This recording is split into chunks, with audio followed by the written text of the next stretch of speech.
गाई के सुनाई हम कहानियां, सुनाया आंगनबाड़ी सखिया। फिर मन में मेरा ही गाइल, ते दिल में दर्द दिया हूँ सखिया।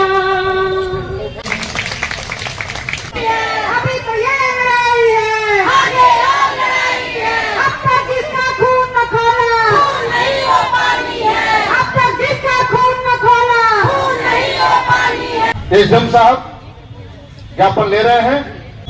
नमस्कार। आंगनबाड़ी संयुक्त मोर्चा उत्तर प्रदेश की तरफ से आज 11 सूत्री मांग माननीय प्रधानमंत्री जी को तथा माननीय मुख्यमंत्री जी को संबोधित करते हुए दी गई है। जो स्थानीय स्तर की मांगे हैं, जो स्थानीय समस्याएं हैं, वो जिलाधिकारी महोदय के माध्यम से पूर्ण की जाएंगी। आपकी शिकायतों पर विचार किया जाएगा तथा जो शासन स्तर की मांगे हैं या जो केंद्र सरकार के स्तर की मांगे हैं, वो माननीय जिलाधिकारी महोदय के माध्यम से माननीय प्रधानमंत्री जी को तथा माननीय मुख्यमंत्री जी को प्रेषित कर दी जाएंगी। आशा है आपकी मांगों पर विचार किया जाएगा और उन्हें छोड़ दिया जाएगा। कांति जी, नंदलाल भैया और टीम के हमारे सभी मुख्य पदाधिकारी, इन्होंने बहुत ही मेहनत किया है हमारी अनुपस्थिति में। तो अब सतुआ गया, सतुआ की ढुलाई गई। वो सारे बीच के जो परेशानियां थी वो सब गई, लेकिन ऐसा नहीं है कि परेशानी आई नहीं। उससे बड़ी परेशानी आपके सामने आ खड़ी हुई है आज वर्तमान में, जो बहुत ही ज्वलंत है, जो सभी के कार्य में रोड़े बन रहे हैं, वो है फेस आईडी, है ना। फोटो कैप्चर करके आप सब लोगों को पोषाहार वितरण करना है। यह एक बहुत बड़ी समस्या है, बहुत बड़ी विडंबना है।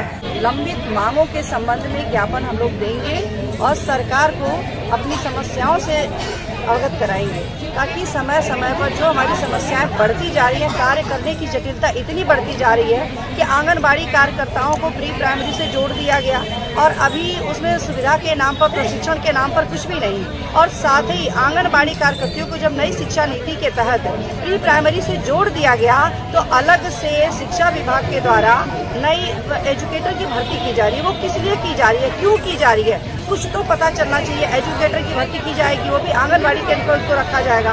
तो हम आंगनबाड़ी कार्यकर्तियां जो 50 वर्षों से कार्य करते चले आ रहे हैं, जब से हमारे विभाग की स्थापना हुई तब से लेकर के भी 50वां वर्ष पूरा होने को है, और इस 50 वर्ष तक अगर इस संस्था ने ये कार्य कराया है कि प्री प्राइमरी एजुकेशन देने का कार्य हमारी आंगनबाड़ी कार्यकर्ताओं ने किया है, तो नई एजुकेटर भर्ती किस लिए की जा रही है। पहले तो ये भर्ती तत्काल रद्द किया जाए और साथ में जो नई टेक्नोलॉजी से जोड़ा जा रहा है, डिजिटलाइजेशन जो किया जा रहा है आंगनबाड़ी कार्यकर्ताओं को डिजिटल कार्य करने के लिए, उसके लिए सुविधा मुहैया कराया जाए।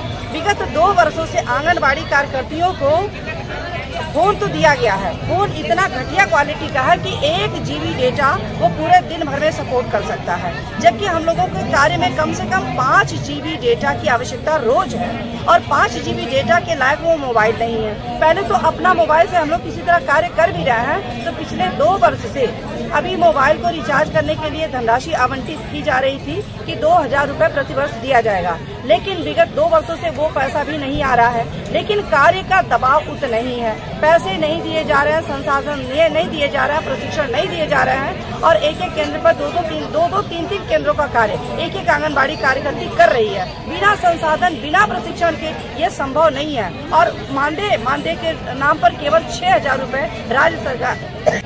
हमारा अभी चूंकि सरकार से निवेदन आग्रह चल रहा है, अगर सरकार नहीं मानती है तो आने वाले समय में सरकार को भारी समस्याओं का सामना करना पड़ सकता है। क्योंकि हम आंगनबाड़ी कार्यकर्ती प्रदेश में 4.25 लाख की संख्या में है और हर 1000 की आबादी पर हम कार्य कर रहे हैं। तो हमारे पास वोट बैलेंस है, वोट बैंक है, हम BLO का भी कार्य कर रहे हैं। अगर सरकार हमारी बातों को नहीं सुनती है, नहीं अब उसे समस्याओं का समाधान नहीं करती है, तो आने वाले समय में चुनाव में हम सरकार का विरोध करेंगे और उस सरकार को चुनने का कार्य करेंगे जो हमारी समस्याओं पर नजर रखे और समाधान करने का कार्य करेंगे। हमारे जो भी हिंदुस्तानी शहीद हुए हैं उनको श्रद्धांजलि भी दी गई और श्रद्धांजलि देने के बाद यह कार्यक्रम की शुरुआत की गई।